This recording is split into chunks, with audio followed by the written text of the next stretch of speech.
안녕하세요. 아침정원 박찬 허준호입니다. 원장님, 우리가 가장 많이 만나는 환자가 어떤 환자들이 있나요? 제일 많이 만나는 환자는 투석혈관 환자나 정맥류 질환 환자 이런 환자들. 맞습니다. 사실 저희는 콩팥이라고 하죠. 신장이 기능을 못해서 투석을 시작해야 하는 분, 투석 중에 혈관에 문제가 생기는 환자들을 자주 만나게 됩니다. 신장은 한번 망가지면 되돌릴 수 없는 장기입니다. 그래서 신장이 하는 일, 그리고 미리 알아보는 위험 신호, 그리고 위험한 습관에 대해서 이야기해 보도록 하겠습니다. 먼저 신장이 어디 있는지부터 좀 알려주세요. 허리 뒤에 갈비뼈가 끝나는 곳, 척추 양옆으로 이렇게 주먹만한 크기로 숨어 있습니다. 생각보다 위쪽에 이렇게 이 주먹만한 친구들이 하는 일이 그야말로 내 몸의 해결사 같은 역할을 합니다. 가장 중요한 건 피를 깨끗하게 걸러주는 24시간 정수기 역할을 하고, 혈압도 조절하고, 또 뼈 생성과 관련된 대사도 조절하고, 피를 만들기 위해서 자극해주는 호르몬도 분비하게 합니다. 하지만 신장의 무서운 점은 안 좋아져도 무증상이라는 겁니다. 신장은 또 침묵의 장기라서 70% 정도 기능이 망가지더라도 증상이 없습니다. 그래서 이상을 느껴서 병원에 갔을 때는 이미 투석을 준비하셔야 된다는 굉장히 무서운 이야기를 듣게 되는 거죠. 콩팥은 이제 피부처럼 다시 재생이 되지가 않는 장기이다 보니까 3개월 이상 이제 신장 기능이 나빠지게 되면은 기계가 이제 대신 피를 걸러주는 투석을 하게 되죠. 투석이라는 게 사실 그냥 병원에 가서 주사 한 대 맞고 오는 그런 정도가 아니잖아요. 혈액 투석을 시작하게 되면은 일주일에 3번, 한 번 갈 때마다 4시간 동안 투석을 받아야 합니다. 하루에 4시간이고 주 3일이니까 사실상 직장 생활도 어렵고 모든 스케줄이 이 투석을 중심으로 돌아가게 되는 거죠. 그렇다고 또 너무 힘드니까 나 안 받을래 이렇게 할 수도 없잖아요. 투석을 멈추는 순간 몸에 요독이라고 하는 독소가 쌓이면서 그대로 방치할 경우에는 심부전이 심해지면서 나중에는 심장이 멈출 수 있게 되는 굉장히 위험한 증상이 나타나게 되고요. 그렇기 때문에 이게 선택이 아니라 필수입니다.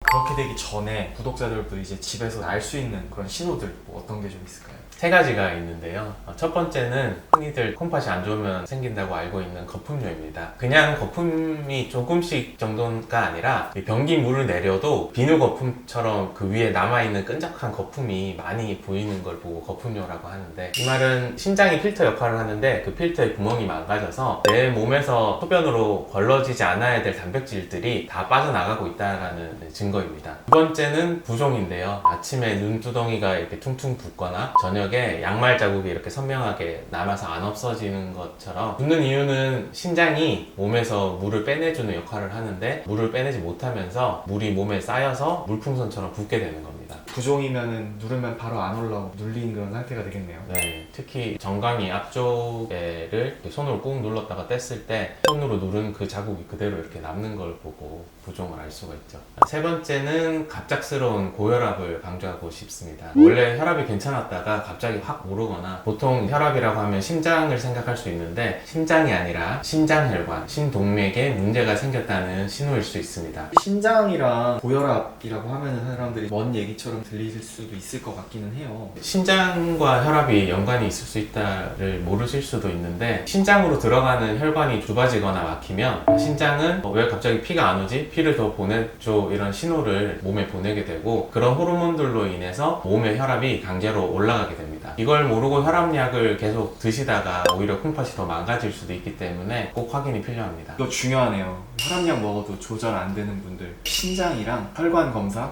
꼭 해보시면 좋을 것 같네요. 앞에 말한 것처럼 이미 망가진 신장은 이제 되돌릴 수가 없잖아요. 신장의 위험한 습관 3가지도 알려드릴게요. 지금부터 말씀드리는 내용은 꼭 안 하시는 게 좋겠습니다. 네, 첫 번째는 국물 요리입니다. 특히 뜨끈한 국밥이나 국물을 들이켜야 속이 풀린다라고 생각하시고 많이 드시는데, 뜨거운 국물 요리에는 소금이 굉장히 많습니다. WHO 이제 권장 하루 소금 섭취량이 한 6g 정도인데 국밥 한 그릇에 이미 4-5g 이상이 들어있다고 해요. 게다가 뜨거운 음식이 짠맛을 덜 느끼게 만들기 때문에 소금을 자꾸 더 넣게 되죠. 건더기만 드시고 국물은 남기고 싱겁게 간을 하는 것도 하나의 방법이 될 수 있겠네요. 두 번째는 건강즙, 엑기스라고 부르는 건강즙입니다. 의외로 의외라고 생각하는 분들이 많을 텐데요. 이거 몸에 좋은 거 아닌가? 이렇게 생각할 수 있는데 양파즙, 배즙, 칡즙 이런 즙들이 몸에 좋다고 박스째로 많이들 드시는 것 같습니다. 뭐 양파, 배, 칡 이런 거 먹는 건 사실 괜찮잖아요. 근데 그거를 이제 즙으로 내가지고 농축을 시키게 되면은 혈육탄이 됩니다. 신장이 조금이라도 이제 약해진 상태에서는 고농도의 이제 포타슘이 훅 들어오게 되면은 신장이 쇼크를 받게 되고 잘못하면 이제 부정맥까지 올 수 있다고 합니다. 마지막 세 번째는 가공육입니다. 가공육이라고 하면 바로 인성분이 많이 들어있기 때문입니다. 가공육에 들어가는 식품 첨가물 중에서 이는 우리 몸에 100% 흡수가 되고 배출이 안 된다고 하네요. 그래서 인성분이 혈액을 타고서 이제 혈관을 돌다가 딱딱하게 굳어서 돌처럼 돼버린다고 합니다. 투석 환자분들이 혈관에 석회가 많이 생기는 것도 투석을 받는 분들한테서 이 성분이 제거가 잘 안 돼서 그런 건데 인을 최소한으로 먹는 방법밖에 없는데 그걸 되게 힘들어 하시더라고요. 생각보다 가공육이 맛이 또 중독성이 있으니까 그런 것 같습니다. 이제 시술할 때 저희가 보면은 혈관이 막혀서 혈전을 제거하기 위해서 절개를 해서 혈전을 빼내는 경우가 있는데 그 안쪽에 돌처럼 굳게 만드는 거죠. 이제 신장 건강을 위해서 말씀드렸던 이제 세 가지는 최대한 피하시고 혹시 드시더라도 적당히 절대 과하지 않게 드시는 게 좋다라는 점을 꼭 기억해 주셨으면 좋겠습니다.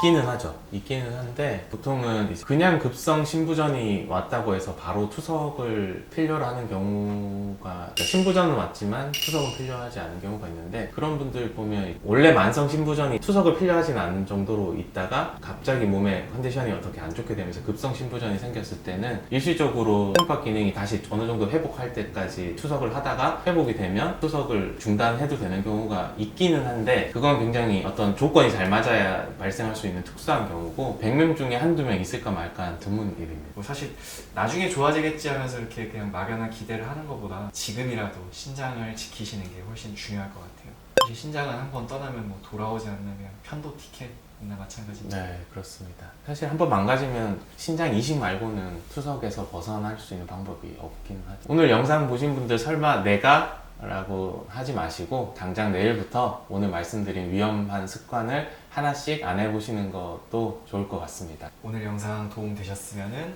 좋아요, 구독, 알림 설정까지 부탁드립니다. 앞으로도 건강에 관한 이야기를 잘 전해드리도록 하겠습니다. 감사합니다.